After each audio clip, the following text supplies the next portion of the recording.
Bismillahirrahmanirrahim. Alhamdulillahi rabbil alamin. Wassalatu wassalamu ala ashrafil anbiya'i wal mursalin, nabiyyina Muhammadin wa ala alihi wa sahbihi wa atammu at-taslim, amma ba'd. Allahumma 'allimna ma yanfa'una wanfa'na bima 'allamtana wa zidna 'ilman ya karim. Allahumma la sahla illa ma ja'altahu sahla wa anta taj'alul hazanata in shi'ta sahla. Me emrin e Allahut të falenderojmë, vetëm prej Tij ndihmë dhe falje kërkojmë. Allahu t'i lutemi të na jap dije të dobishme, punë të pranuar dhe furnizim të bollshëm dhe halal. Allahu t'i lutemi të na jap sukses në dije dhe në vepër. Në vend dije e cila na afron me të, e jo dije që na largon prej Tij Azza wa Jall. Nuk ka dyshim që dijet islame të gjitha janë të larta dhe me vlerë dhe të dobishme, e prej tyre normalisht dija e akides, pra dija e besimit islam, se si ne besojmë Allahun, është prej më të rëndësishmeve. Pasi ajo është baza me cilën ndërtohet feja. Normalisht në moment që themeli është i mirë, edhe ajo që ndërtohet mbi të, me shpresë Zotit do të jetë e mirë. Vazhdojmë në shpjegimin e akides tahawije, të cilën e ka përmbledhur Imam Ebu Ja'far at-Tahawi, ku folëm mësimin e kaluar për profecinë e profetit Muhammed sallallahu alaihi wasallam, dhe vazhdojmë në këtë mësim me çështje të tjera të cilat lidhen me profecinë e Tij sallallahu alaihi wasallam. Jemi në fjalën e autorit ku ai thot: "Fa kullu da'watin nubuwa ba'dahu fa ghayyun wa hawa." Thot Allah mëshiroft, çdo pretendim profecie pas Tij sallallahu alaihi wasallam është shmangje nga rruga e drejtë dhe tek e kot, ose dëshirë e kot që e ka njeriu. Cili do që vjen me pretendim profecie pas profetit Muhammed sallallahu alaihi wasallam, nuk është gjë tjetër vetëm se dëshira e tij, o vëllezër. Dhe se ai nuk është se ka ardhur me ndonjë argument prej Allahut lartësuar. Lind pyetja, a mund të themi ne që nëse një person vjen me argumente edhe me mrekulli, atëherë ky mund të jetë profet apo duhet besuar? Themi e para, kjo është diçka që nuk mund të ndodhi, është e pamundur, pasi mrekullitë edhe argumentet e qarta e të vërteta janë vetëm për profetët, ndërkohë që ne besojmë që profecia është mbyllur me profetin Muhammed sallallahu alaihi wasallam, kështu që kjo lloj pyetje është diçka që në vetvete është e pamundur. Kjo fjali gjithashtu që thot autori është përforcuese për fjalinë e kaluar, ku thot profeti është vula e profetëve dhe të dërguarve. Pra, pasi thot profeti sallallahu alaihi wasallam është vula e profetëve dhe të dërguarve, thot që çdo pretendim pas tij është gjë e kotë. Për kësaj fjale dhe deklarate përfitojmë, o vëllezër, se pretendimi i profecisë pas profetit Muhammed sallallahu alaihi wasallam është kufër, është dalje prej feje. Pra, ky person i cili pretendon profecinë pas profetit Muhammed sallallahu alaihi wasallam është kafir, është jo besimtar. E gjithashtu ai i cili e pranon këtë profet të rrejshëm, këtë person i cili pretendon profecinë, është gjithashtu kafir, pra është jo besimtar, është i dalë prej feje. Dhe kjo çështje, vëllezër të nderuar, është nga çështjet e cila dihet në fe në mënyrë të domosdoshme. Pra nuk ka në të tolerim. Porse është nga çështjet që me domosdoshmëri njeriu duhet ta di prej fesë tij. Madje ai nuk futet në fe pa e ditur pa e kuptuar mirë këtë gjë, e jo më pastaj të futet në fe edhe të gaboj në këtë kapitull, po themi, në këtë çështje. Thot Allahu: ومن أظلم ممن افترى على الله كذبا أو قال أوحي إلي ولم يوحى إليه شيء ومن قال سأنزل مثل ما أنزل الله. Kush është më vepërkeq se sa ai që trillon gënjeshtra për Allahun, ose që thot kjo më është shpallur mua, ndërkohë që asgjë nuk i është shpallur prej Allahut, ose që thot unë mund shpall si ajo që ka shpallur Allahu. Këtu përfitojmë o vëllezër se ai i cili pretendon profetësinë pas profetit Muhammed sallallahu alaihi wasallam është nga zullumqtarët më të mëdhenj dhe është nga gënjeshtarët më të mëdhenj dhe është armik i profetit sallallahu alaihi wasallam dhe i Allahut dhe i fesë tij. Kështu që kemi parasysh ai që përmendëm më lart, ai person i cili pretendon profecinë nuk konsiderohet besimtar, ai është jo besimtar, mohues i fesë islame. Ky gjykim që ne japim për këtë çështje bazohet në disa parime. Më të rëndësishmet prej tyre janë 5. Parimi i parë është ajeti që përmendëm më lart. Pra ku thot Allahu: a ka njeri më vepërkeq se ai që trillon gënjeshtra për Allahun, ose thot kjo më shpallur mua, ndërkohë që Allahu nuk i ka shpallur atij asgjë, ose thot unë mund të shpall diçka si ajo që ka shpall Allahu. Ky njeri domethënë është armik i profetit, armik i fesë dhe Allahut azza wa jall. Parimi i dytë, ai i cili pretendon profecinë pas profetit Muhammed sallallahu alaihi wasallam është përgënjeshtrues i Kuranit dhe Sunetit në mënyrë të qartë. Pasi në të dyja burimet tregohet në mënyrë të qartë dhe të prerë se nuk ka profet mas profetit Muhammed sallallahu alaihi wasallam. Parimi i tretë, ky pretendues është përgënjeshtrues gjithashtu i argumenteve që tregojnë për plotësimin dhe përsosjen e fesë. Allahu thot: "El-yawma akmaltu lakum dinakum wa atmamtu alaykum ni'mati wa raditu lakum al-islam dina." Pra, sot përsosa për ju fen tuaj, plotësova ndaj jush dhuntin time dhe zgjodha për ju islamin si fe.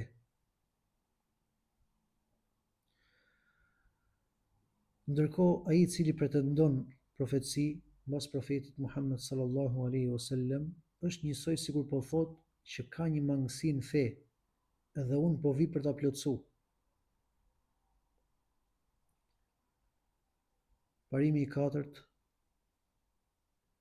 ky pretendues ka përgënjeshtruar argumentet të cilat tregojnë përgjithësinë apo gjithë përfshirjen e mesazhit profetit Muhammed sallallahu alaihi wasallam.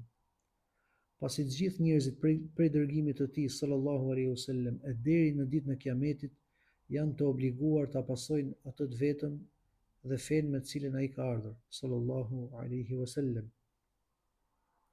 Ndërkohë që ky i cili pretendon profecinë thotë jo, më ndiqni mua e mos ndiqni Muhammedin sallallahu alaihi wasallam. Ose thotë unë jam ortak me Muhammedin sallallahu alaihi wasallam dhe unë do të plotësoj diçka që ai kastile nuk e ka tregu që ta sjell unë. Pra, kjo është një lloj pozite e cila nuk pranon ortakëri. Kanë thënë që nuk ka ortakëri për dërguesin për Allahun në adhurim dhe nuk ka ortakëri për të dërguarin në dërgim. Dhe kush bën ortak me Allahun në adhurim, ka dalë prej feje. E gjithashtu kush bën ortak me profetin në profetësi, ka dalë prej feje. Dhe kjo është bazë prej bazave të fesë. Ne kur themi shahadetin, themi ashhadu an la ilaha illa Allah, dëshmoj se nuk ka të adhuruar me të drejtë përveç Allahut, wa ashhadu anna Muhammeden Rasulullah, dhe dëshmoj se Muhammedi sallallahu alaihi wasallam është i dërguar i Allahut. E kjo dëshmi dhe argumentet të cilat i bashkangjiten që ai është i dërguar i fundit e nuk ka dërguar pas tij, nuk mund të pranojnë që ai të ketë ortak që kinse do të plotësoj diçka prej fesë tij, pasi feja është plotësuar, apo të besohet që do të ketë profet pas tij, sallallahu alaihi wasallam. Parimi i pestë. Dakordësia dhe unanimiteti i shokëve të profetit, sallallahu alaihi wasallam, pra sahabëve radhiyallahu anhum, për nxjerrjen nga feja, pra tekfirin dhe luftimin e atyre që pretenduan profetësinë pas profetit Muhammed sallallahu alaihi wasallam. Gjithashtu, nxjerrjen nga feja dhe luftimin të atyre që e pranuan këtë pretendim. Kemi mbas vdekjes profetit sallallahu alaihi wasallam disa persona të cilët dolën me këtë lloj pretendimi. Dolën me pretendim se janë të dërguar, se janë profet që i ka shkuar shpallje, duke marrë diçka prej Kuranit e diçka e shtojnë vetë, ose formën se si kanë ardhur ajetet e Kuranit i bëjnë me fjalët e tyre për të mashtruar njerëzit. Dhe sahabët i kanë luftuar këto, sikurse është shembulli i Musaileme el Kedhab e të tjerë që i kanë luftuar sahabët, Allahu qoftë i kënaqur prej tyre derisa triumfoi e vërteta. Allahu thot: "Ma kana Muhammedun aba ahadin min rijalikum walakin Rasulallah wa khataman nabiyyin." Dhe Muhamedi nuk është babai i dikujt prej jush, ose prej burrave tuaj, por ai është i dërguari i Allahut dhe vula e profetëve.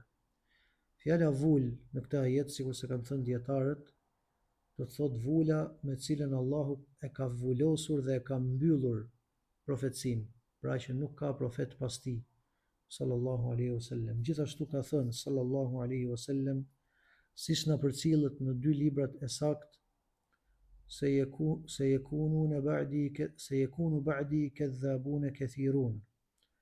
Do të vinë pas meje, ka thënë sallallahu alaihi wasallam, shumë gënjeshtar, të cilët do të pretendojnë profecinë. Pra, na paralajmëron sallallahu alaihi wasallam që ka për të ardhur pas tij persona të cilët do të pretendojnë që janë të dërguar ose profet, dhe thot sallallahu alaihi wasallam, kadhabun, i ka cilësuar që ata janë gënjeshtar. Në një transmetim tjetër thot thalathun, kulluhum yad'i annahu nabi wala nabiyya ba'di. Pra thot, do të vinë 30 gënjeshtar, ka ardhur në një transmetim tjetër me numër 30. Secili prej tyre pretendon se është profet, por se nuk ka profet mbas meje, thot sallallahu alaihi wasallam. Në një transmetim tjetër në librin e Imam Muslimit, ato që përmendëm më lart kanë ardhur në dy librat e saktë, pra në librin e Imam Buhariut dhe Muslimit, kurse transmetimi kjo që themi tani ka ardhur në librin e Imam Muslimit, ku thot sallallahu alaihi wasallam, wa khutima biyan nabiyyun, dhe janë vulosur me mua profetët, pra me mua është vulosur dera e profetëve, dera e profecisë.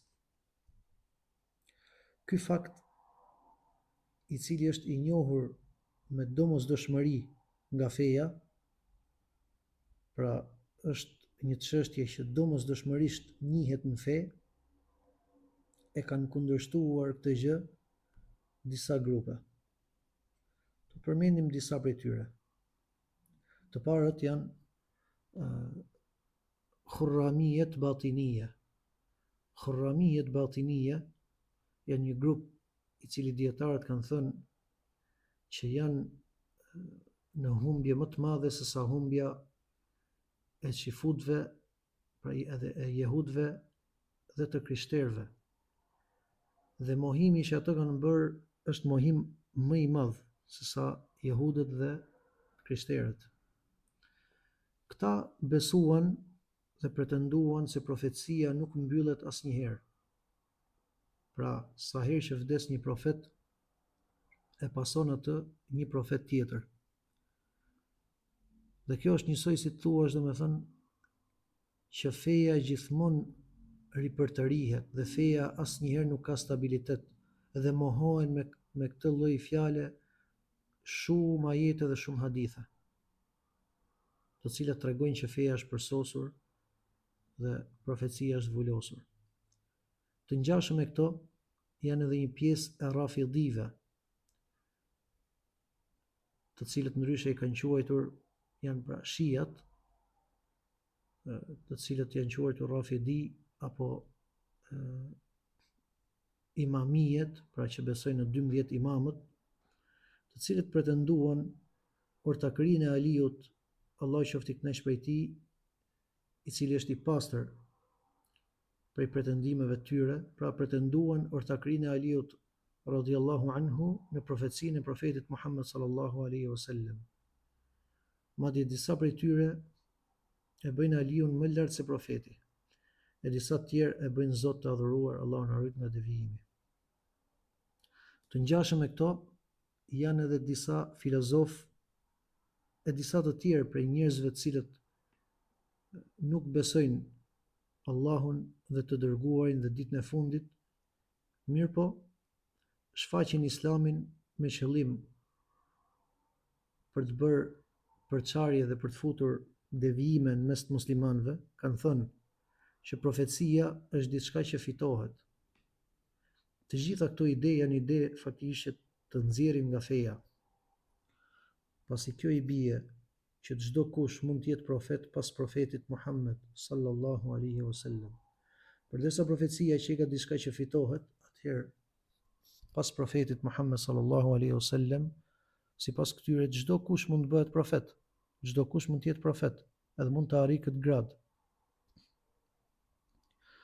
Gjithashtu prej atyre grupeve të cilët kanë humbur në këtë aspekt dhe në këtë çështje, janë një sekt bashkohor i humbur dhe mohues të fesë islame, të cilët quhen Xhamati Ahmedi ose Xhamati Kadiani, të cilët pasojnë një person të humbur, jo besimtar, të dalë prej feje, i cili quhet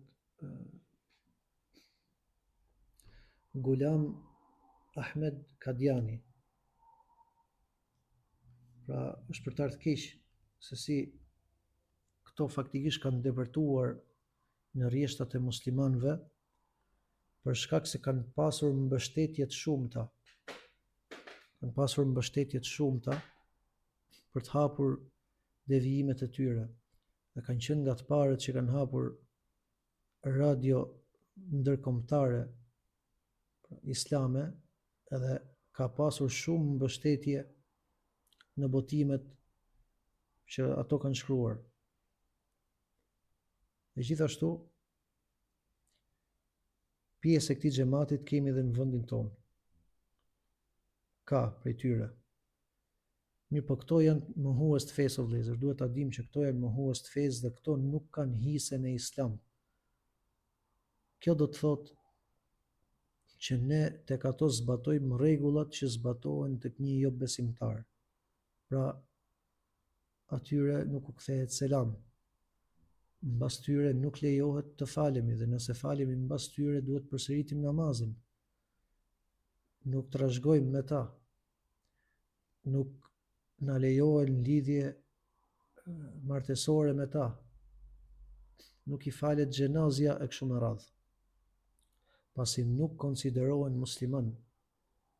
Madje këta janë më të këqij edhe kanë kufër më të madh se sa të tjerët, të cilët në origjinë nuk besojnë profetin Muhammed sallallahu alaihi wasallam, ama besojnë në një profet prej profetëve që kanë qenë para tij, ndërsa këta të besojnë një njeri i cili e ka bërë Allahu gjatë jetës tij që njerëzit ta shikojnë, edhe faktikisht shumë njerëz në fillim mund të jenë mashtruar nga dëshira që kanë pas për fen, edhe i del një person i cili merr disa pjesë të Kuranit, disa i thot ashtu siç janë, disa i rregullon, edhe duket si njeri i artikuluar. Disa njerëz fillimisht mund të jenë mashtruar, mirë po me lejen e Allahut dhe me mirësinë e Allahut më pas e kanë kuptuar realitetin e këtij personi. Pasi e ka bërë Allahu që në jetën e tij ta shikojnë që ky nuk mund të jetë profet. Dhe madje dhe vdekja e tij ka qenë vdekje e keqe, gjë që i ka bërë shumë njerëz të hapin syt. Ndërsa pjesa tjetër themi thjesht nuk duan të pranojnë të vërtetën. Dhe ka thënë Ibn Qayyimi, ai i cili nuk e hap zemrën e tij për të pranuar të vërtetën, Allahu ka për ta sprovuar me besu të kotën. Do thënë gjën më të kotë ai ka për ta besu. Allahu na rrit nga devijimi. Vazhdon autori dhe thot: "Wa huwa al-mab'uthu ila 'ammati al-jinn wa kaffati al-wara bil-haqqi wal-huda wa bin-nuri wad-diya." Ai është i dërguar për të gjithë gjindët dhe për mbar njerëzimin, me të vërtetën dhe udhëzimin e drejtë, dhe me dritën dhe ndriçimin. Kjo fjalë e autorit, Allahu mëshiroft, tregon gjithë përfshirjen e mesazhit të tij sallallahu alaihi wasallam. Fjala e autorit, ai është i dërguar për të gjithë gjindët dhe mbar njerëzimin. Kjo është me unanimitet të gjithë muslimanëve. Profeti Muhammed sallallahu alaihi wasallam është dërguar edhe për gjindët, sikur se është dërguar për njerëzit. Kur Allahu na tregon në surën Ahkaf për gjinët të cilët e dëgjuan Kur'anin dhe u mahnitën nga fjala e Allahut, pasi u kthyen tek populli i tyre, i thanë: "Ya qaumana ajibu da'i Allahi wa aminu bih." Thanë: "O populli jon, përgjigjuni thirrësit të Allahut dhe besojini atij." Pra gjinët e konsideruan profetin Muhammed sallallahu alaihi wasallam thirrës, të cilët duhet i përgjigjeshin thirrjes tij sallallahu alaihi wasallam, sikurse e kanë obligim dhe njerëzit të përgjigjen thirrjes së tij sallallahu alaihi wasallam. Pra, profeti Muhammed sallallahu alaihi wasallam është dërguar për të gjithë gjindët dhe për mbar njerëzimin, me të vërtetën dhe udhëzimin e drejtë, me dritën dhe ndriçimin. Thot Allahu: "Kitabun anzalnahu ilayka litukhrija an-nasa min adh-dhulumati ila an-nur." Këtë libër ne ta kemi shpallë ty o Muhammed për t'i nxjerrë njerëzit nga errësira në dritë. Fjala dritë në këtë ajet është dritë kuptimore. Bëhet fjalë për dritën e zemrës. Dhe pozita e dritës së zemrës në këtë ajet është sikurse pozita e dritës së syve. Sikurse syu nuk shikon dot kur nuk ka dritë, ashtu dhe zemra nuk do të mund ta kuptonte dhe nuk do të mund të arrinte në ndriçimin dhe në udhëzimin dhe në orientimin e drejtë, pa dritën me cilën Allahu subhanahu wa taala e ka dërguar profetin Muhammed sallallahu alaihi wasallam për t'i nxjerrë njerëzit nga errësira për në dritën e besimit. Thot Allahu: "Huwa alladhi arsala rasulahu bil huda wa dinil haqq." Allahu është ai i cili e ka dërguar të dërguarin e vet me udhëzimin dhe fen e vërtetë. Thot: "Qul ya ayyuhan nasu inni rasulullahi ilaykum jami'a." Thuaj o Muhammed, o njerëz, unë jam i dërguari i Allahut për të gjithë ju. Dhe thot: "Wa ma arsalnaka illa kaffatan lin-nas." Ne të kemi dërguar ty o Muhammed vetëm si sjellës të lajmit të mirë dhe paralajmërues për të gjithë njerëzimin. Duhet kemi parasysh që dihet domosdoshmërisht prej fesë se pas dërgimit të profetit Muhammed sallallahu alaihi wasallam, njerëzit janë dy lloje, ose besimtar ose jo besimtar, dhe nuk ka të tretë. Besimtar është ai i cili e pason profetin Muhammed sallallahu alaihi wasallam në shpalljen që me cilën Allahu e ka dërguar. Dhe jo besimtar është çdo person që nuk e pason profetin Muhammed sallallahu alaihi wasallam në shpalljen me cilën Allahu e ka dërguar, dhe qoftë ky prej thtarëve të librit, pra jehudi apo i krishterë, po qoftë zjarrputist, budist, hindus, ateist apo politeist, apo çdo lloj feje qoftë, ai konsiderohet jo besimtar dhe nuk ka një të mesme. Dhe nuk ka ndryshim midis feve të ndryshme në këtë gjykim. Pra çdo person i cili nuk e pason profetin Muhammed sallallahu alaihi wasallam është jo besimtar. Dhe përfundimi i tij është në zjarr, nëse vdes në atë gjendje. Dhe kush nuk e beson këtë gjë e cila njihet prej fesë në mënyrë të domosdoshme, nuk ka besuar në fenë e Muhamedit sallallahu alaihi wasallam. Pasi siç thamë, njeriu për të futur në fe duhet ta kuptojë që profeti Muhammed sallallahu alaihi wasallam është profeti i fundit, pas të cilit nuk ka profet tjetër.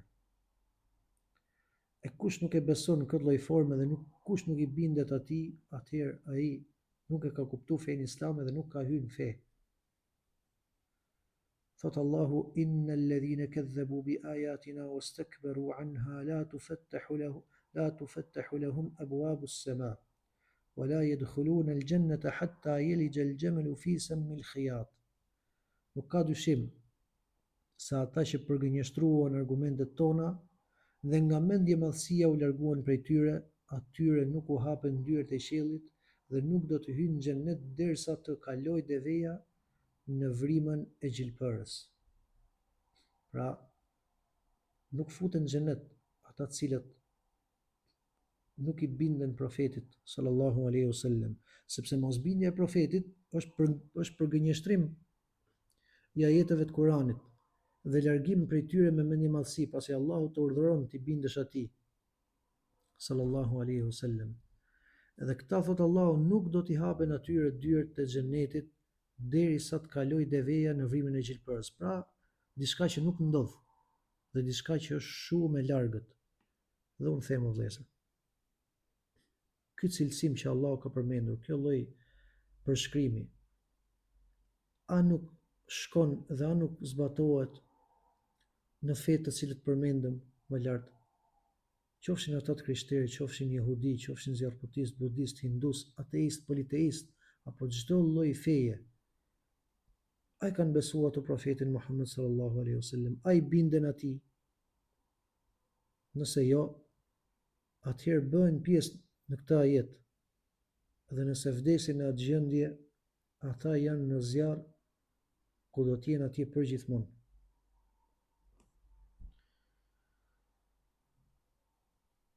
Me këtë e mbyllëm, vëllezër, këtu ka disa argumente që ne i përmendëm në mënyrë të parenditur, që flasin për këto baza të fesë. Inshallah mund ta shkruajmë me shkrim dhe ta postojmë në kanalin e Facebookut dhe të Telegramit, po për efekt kohe nuk e përmenda për të mos u zgjatur, sepse janë diku 10, kategori argumentesh që flasin pak a shumë për këto baza të fesë që ne i përmendëm në mënyrë të parenditur. Dhe do t'i rendisim inshallah në mënyrë që ai i cili do që t'i ketë gjërat më të renditura, mund t'i kthehet kanalit, qoftë në Facebook ose në Telegram, dhe mund t'i lexojë inshallah, që t'jetë më i qartë, domethënë, ose t'i përsërisë në mënyrë që mos t'i harroj. Nëse ka ndonjë pyetje, Allah shpëlbeft më të mirë. Subhanak Allahumma bihamdik, ashhadu an la ilaha illa ant, astaghfiruka wa atubu ilaik. Wassalamu alaikum wa rahmatullahi wa barakatuh.